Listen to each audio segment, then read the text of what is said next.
Hi, everyone. Welcome to the And God Said podcast. I'm your host, Reverend Kimberly Constant, and I offer this podcast in conjunction with a Bible study I teach called Cover to Cover, in which we read through and study every book of the Bible from Genesis to Revelation. And we are nearing the end of the Old Testament here. We're in the books of the prophets, which signals the end. By February, we will be moving into New Testament. So very excited about that.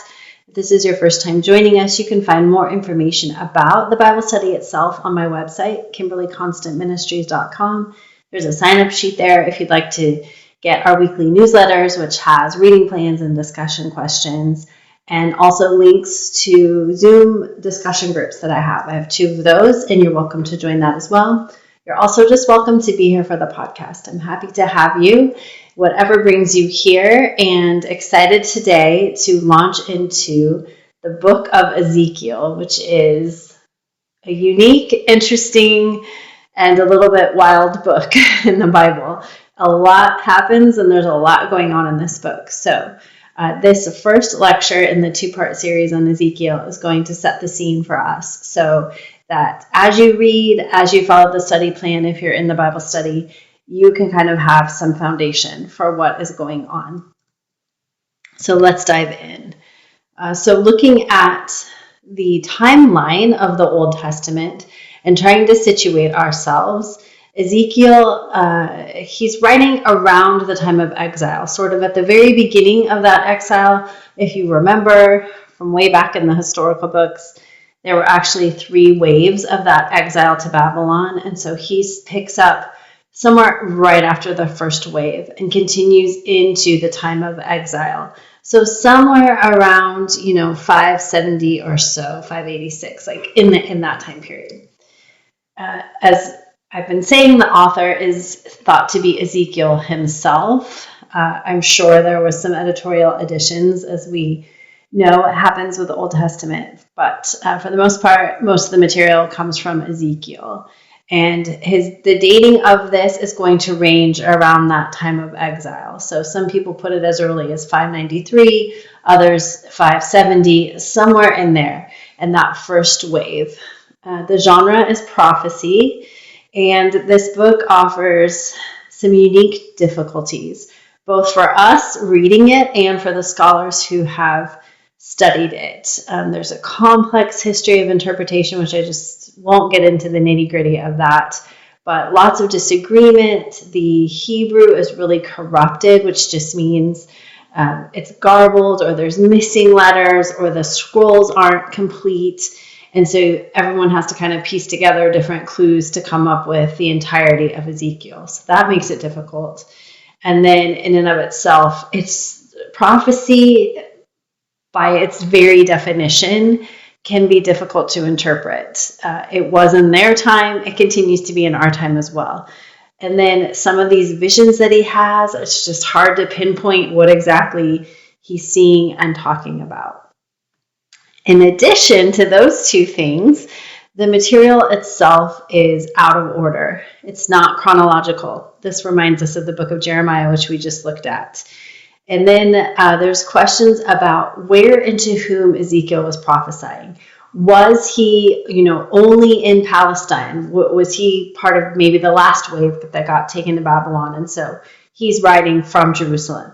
Was he already in Babylon and he's writing to the people still in Jerusalem? Or both, or somewhere in between?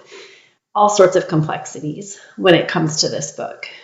If we look at the structure, it consists of messages given at God's command and delivered orally, and we can divide it roughly into 4 parts. So chapters 1 through 24 detail the judgment, God's judgment on Judah and Jerusalem specifically, and it covers the years between the different groups of the exile, so the 3 waves of exile. Then chapters 25 through 32 focus on God's judgment on the other nations. This part is not in chronological order and covers a time period somewhere between 587 and 570. So similar time period, but now looking at the other nations. And if you remember, we've seen this in some of the other prophetic books where God is saying, yes, Israel, yes, Judah, I'm going to judge you, and I'm going to use Babylon to do so. They're going to be the ones to carry you off into exile. But don't fear. They're going to get judged too, because anyone that does just complete wickedness and evil is going to be judged by God, regardless of whether or not they believe in God.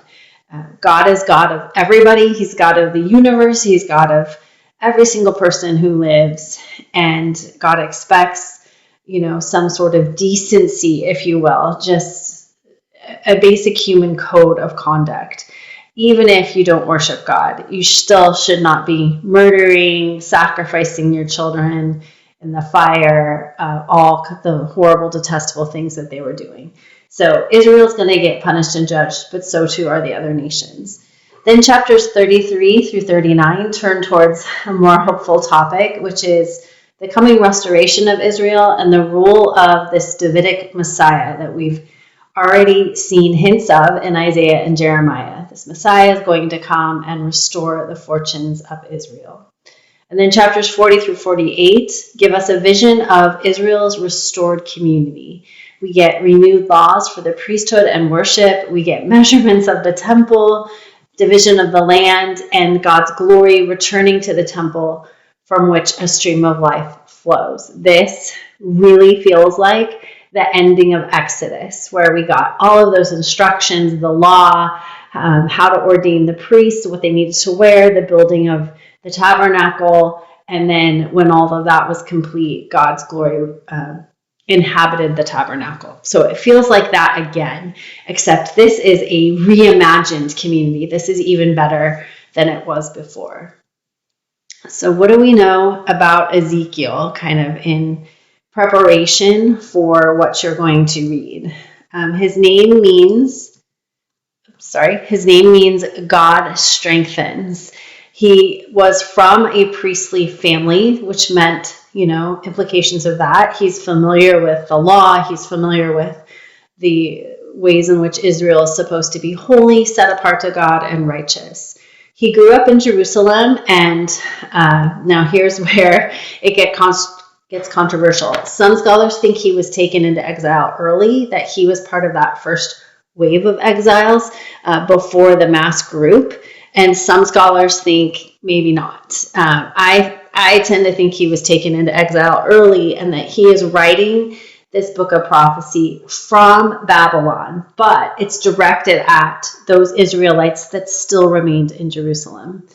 So the elders of his, wherever he was living at the time, came to him for counsel during the exile, which makes sense. He was from a priestly family, so he would be someone trustworthy. We see he has to go through a lot in his time as prophet. He does some crazy things, and he endures some terrible things, and one of which is the death of his wife. And this is treated as symbolic, as, both terrible for Ezekiel himself, but also as this kind of ominous warning to Israel that destruction and death is coming for them too, as part of God's judgment. He was sometimes called crazy because of his wild visions and actions. And you'll see that when you read through the book. Like, he does some really weird things. God has him lay on his left side for 390 days and his right side for 40 days. God tells him to shave his head and wait and divide that hair, and he has to scatter it, and some of it he burns. Just some weird stuff. And this is pretty typical of prophets. We know that they are often called to suffering.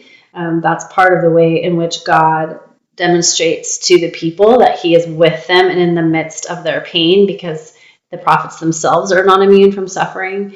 But he also does some crazy things, which I guess we've seen as well with Isaiah, running around naked for 3 years.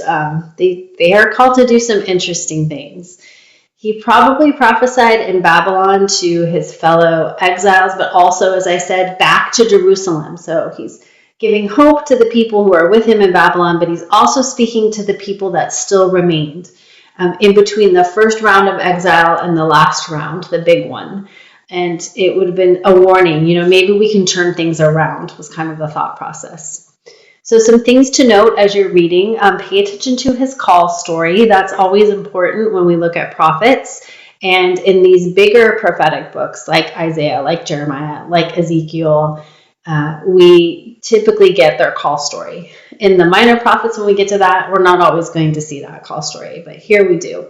So pay attention to it. How does it compare and contrast with the calls of Isaiah and Jeremiah? Pay attention to the details about his life. What do you learn about Ezekiel's character, about the suffering that he has to go through, and his faith in all of this?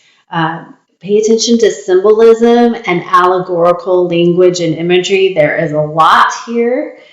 See if any of the symbolism reminds you of other things that we've already read in the Old Testament, and we can talk about, why that might be so. And just these visions that he has, like what can you pick out of them? And then note the difference in the tone in Ezekiel, and kind of if we were to divide it into two halves. What is it? What are the prophecies like?